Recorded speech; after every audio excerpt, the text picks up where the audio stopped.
നിങ്ങളുടെ ഇഷ്ട പരമ്പരകൾ എക്സ്ക്ലൂസീവായി സൺ നെക്സ്റ്റ് ആപ്പിലൂടെ തികച്ചും ഫ്രീ ആയി ഇപ്പോഴേ ആപ്പ് ഡൗൺലോഡ് ചെയ്യൂ. എന്താ എന്താ പ്രശ്നം? എന്താ പവിത്ര?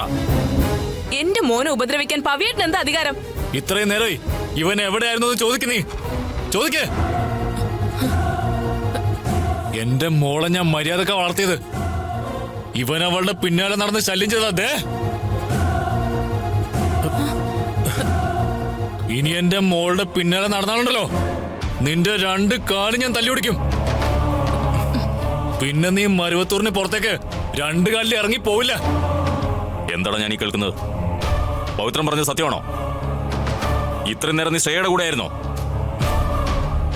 കണ്ടോ അവൻ വാ തുറക്കാത്തത്? കണ്ടോ? ഒരിക്കൽ ഇവൻ എന്റെ മോളെ ശല്യപ്പെടുത്തിയത് നിങ്ങളാരും മറന്നിട്ടില്ലല്ലോ. അന്ന് ഞങ്ങളൊക്കെ അത് മറക്കാൻ ക്ഷമിക്കുകയും ചെയ്തു. പക്ഷേ ഇനി അത് ഉണ്ടാവില്ല. എടാ, എന്റെ മോളെ പിന്നാലെ നടക്കാൻ നാണം ഉണ്ടാടാ നിനക്ക്? ഈ ചോദ്യം നിങ്ങൾ നിങ്ങളുടെ മോളോടാ ചോദിക്കേണ്ടത്. ആണുങ്ങൾ പിന്നാലെ നടന്ന് ശല്യപ്പെടുത്തുന്നത് പെണ്ണുങ്ങളുടെ കുഴപ്പം കൊണ്ടാ. ഇതിനകത്ത് വില്ലൻ എന്റെ മോനല്ല, നിങ്ങളുടെ മോളാ വില്ലത്തി. എന്റെ ദൈവമേ, ഇതിന്റെ ഇടയിൽ എങ്ങനെ രക്ഷപ്പെടും? കാര്യങ്ങളൊക്കെ എല്ലാവരും അറിഞ്ഞെന്ന് തോന്നുന്നു. എന്റെ കാര്യത്തിൽ ഇന്നൊരു തീരുമാനമാകും. ഒന്നുകിൽ അങ്കിൾ എന്നെ കൊല്ലും, അല്ലെങ്കിൽ അച്ഛൻ കൊല്ലും. കൊല്ലുമെങ്കിൽ കൊല്ലട്ടെ. സത്യം തുറന്നു പറഞ്ഞാലോ? സത്യം പറയടാ, ഇത്ര നേരം നീ ആരുടെ കൂടെ ആയിരുന്നു? നീ പുറത്തു വെച്ച് ശ്രേയയെ കണ്ടിരുന്നോ? നീ അവളെയും ബൈക്കിൽ കയറ്റി എവിടെയെങ്കിലും പോയോന്ന്? പോയി. അതിനിപ്പോ എന്താ?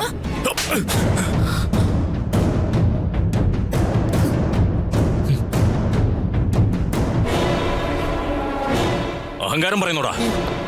ഇവരുടെ മുമ്പിൽ നീ ഞങ്ങളെ നാണം കെടുത്താൻ ഇറങ്ങിയതാണല്ലേ? ആര് പറഞ്ഞടാ നിന്നോട് അവളെ ബൈക്കിൽ കയറ്റിക്കൊണ്ടു പോവാൻ? ആരും പറഞ്ഞില്ല. ഇതിട്ട് ഇങ്ങോട്ട് മാറ്. പിന്നെ അവളെ നിർബന്ധിച്ചിട്ടാണോ നീ അവളെ ബൈക്കിൽ കയറ്റിക്കൊണ്ട് പോയത്? അങ്ങനെ എന്തെങ്കിലും ചിന്ത നിന്റെ മനസ്സിലുണ്ടെങ്കിൽ അത് ഇവിടെ വെച്ച് മറന്നേക്കണം. തൽക്കാലം എന്തെങ്കിലും കള്ളം പറഞ്ഞു ഇവിടുന്ന് രക്ഷപ്പെടാം. ഇല്ലെങ്കിൽ രണ്ട് ഭാഗത്തുനിന്ന് ഇടിയിട്ടു.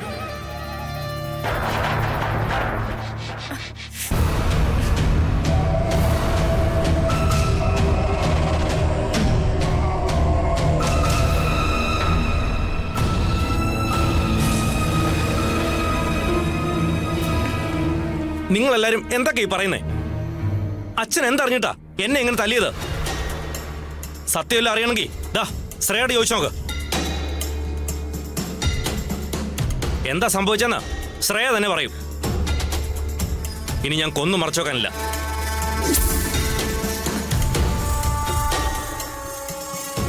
ശ്രേയ, എന്താ സംഭവിച്ച നീ ഇവരോട് തുറന്നു പറ. ഒന്നും മറച്ചു വെക്കണ്ട, എല്ലാരും അറിയട്ടെ.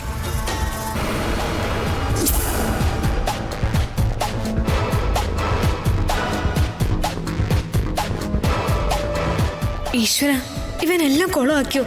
ഞങ്ങൾ തമ്മിൽ പ്രേമത്തിലാണെന്ന് ഇവൻ പറഞ്ഞെന്നാ തോന്നുന്നത്.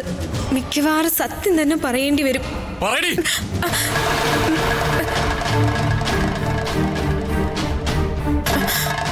നീ എന്തിനാ ഇന്ന് ഇവന്റെ ബൈക്കിൽ കയറി പോയത്?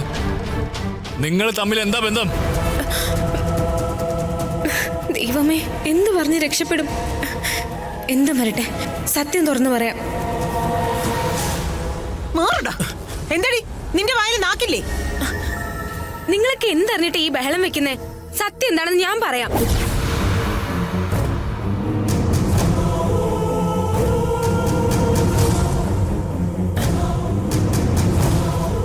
ഞാൻ ഇവന്റെ കൂടെ ബൈക്കിൽ കയറി, അത് സത്യ.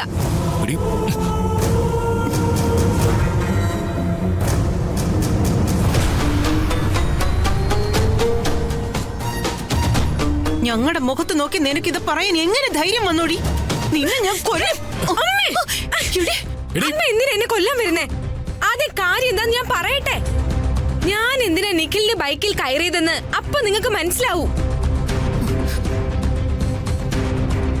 നിങ്ങൾക്കാർക്കും ചീത്തപ്പേരുണ്ടാവാൻ വേണ്ടി ഞാനൊന്നും ചെയ്തിട്ടില്ല, ഇനി ചെയ്യുകയില്ല.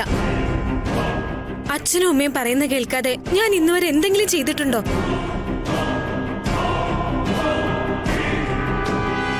ഞാൻ എന്തെങ്കിലും ചെയ്തിട്ടുണ്ടെങ്കിൽ അതിനൊരു കാരണം ഉണ്ടാവും. ഇവന്റെ കൂടെ ബൈക്ക് കയറിയത് തൽക്കാലത്തെ ഒരു ആവശ്യത്തിന് വേണ്ടി മാത്രമാണ്, അല്ലാതെ ഇഷ്ടമുണ്ടായിട്ട് കയറിയതൊന്നുമല്ല.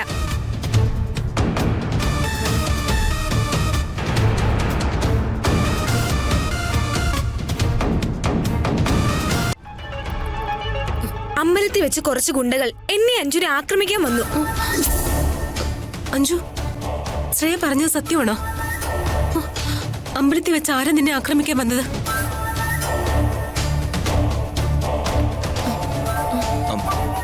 എന്തിനാ അവര് നിങ്ങളെ ആക്രമിച്ചത്? നീ ഇങ്ങനെ പറഞ്ഞാലൊന്നും ഇവർക്ക് മനസ്സിലാവില്ല. ഞാൻ പറയാം. അച്ഛാ, ഞങ്ങൾ അമ്പലത്തിൽ പോകുന്ന വഴിക്ക് നിഖിലിനെ പുറത്തു വെച്ച് കണ്ടു എന്ന് പറയുന്നത് സത്യമാണ്. തൊഴുതിറങ്ങിയപ്പോഴാ അഞ്ജനെ കുറച്ച് ഗുണ്ടകൾ പിടിച്ചോണ്ട് പോവാൻ നോക്കിയത്. ഞാൻ ഓടിച്ചെന്ന് തടയാൻ ശ്രമിച്ചു. അവരെന്നെ ഉപദ്രവിക്കാൻ നോക്കി. ആ സമയത്ത് വേറെ വഴിയില്ലാത്തത് കൊണ്ട് ഞാൻ നിഖിലിനെ വിളിച്ചു. നിഖിൽ വന്നിട്ട് അവരെ അടിച്ചു പിടിച്ചത്.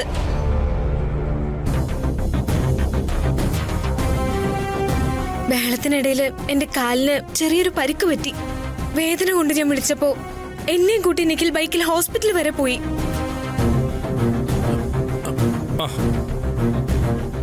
ഇതാണ് യഥാർത്ഥത്തിൽ സംഭവിച്ചത്. അതിനാണോ എല്ലാരും കൂടി ഇങ്ങനെ ബഹളം വെച്ചത്? അല്ലാതെ ഞങ്ങൾ ഒരു തെറ്റും ചെയ്തിട്ടില്ല. കേട്ടില്ലേ? നിങ്ങളാരും കേട്ടല്ലോ ശ്രേയ പറഞ്ഞത്. ഇപ്പൊ നിങ്ങൾക്ക് എല്ലാവർക്കും സത്യം ബോധ്യമായി. കാളെ പറ്റൂന്ന് കേൾക്കുമ്പോ ബക്കറ്റ് എടുത്ത് കറക്കാൻ പോകല്ലേ ചാ? എന്തൊരടിയത്! എന്റെ ചെവിയുടെ കല്ലുള്ളി പോയി. ആ ഒരു സിറ്റുവേഷൻ ആയതുകൊണ്ട് ഞാൻ നിഖിലിന്റെ ബൈക്ക് കയറിയത്. അല്ലാതെ ഇവന്റെ കൂടെ ചുറ്റിക്കറങ്ങാൻ എനിക്കെന്താ ഭ്രാന്തുണ്ടോ? പണ്ട് ഇവൻ എന്നെ ദ്രോഹിച്ചതൊന്നും ഞാൻ മറന്നിട്ടില്ല. എടീ സാമുദ്രോഹി, കിട്ടിയ അവസരത്തിന് നീ എന്നെ കുത്തുകയല്ലേ? നിന്നെ ഞാൻ ശരിയാക്കി തരാം.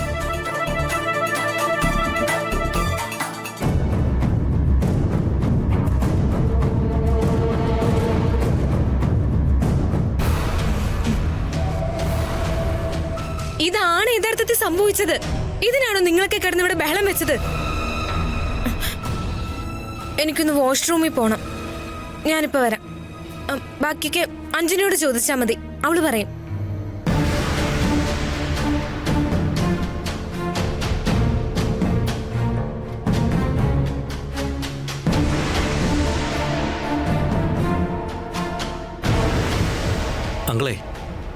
അങ്കിളിനിപ്പോ കാര്യം മനസ്സിലായില്ലേ? ഇനിയെങ്കിലും കാര്യം അറിയാതെ ഇങ്ങനെ പെരുമാറരുത് അങ്കിളെ, പെരുമാറരുത്. പണ്ട് എൻ്റെ ഭാഗത്ത് ചില തെറ്റുകളൊക്കെ ഉണ്ടായിട്ടുണ്ട്. അതിനൊക്കെ ഞാൻ സോറിയും പറഞ്ഞിട്ടുണ്ട്. നിങ്ങൾ കരുതുന്ന പോലെ ഞാനിപ്പോൾ പഴയ ആളല്ല.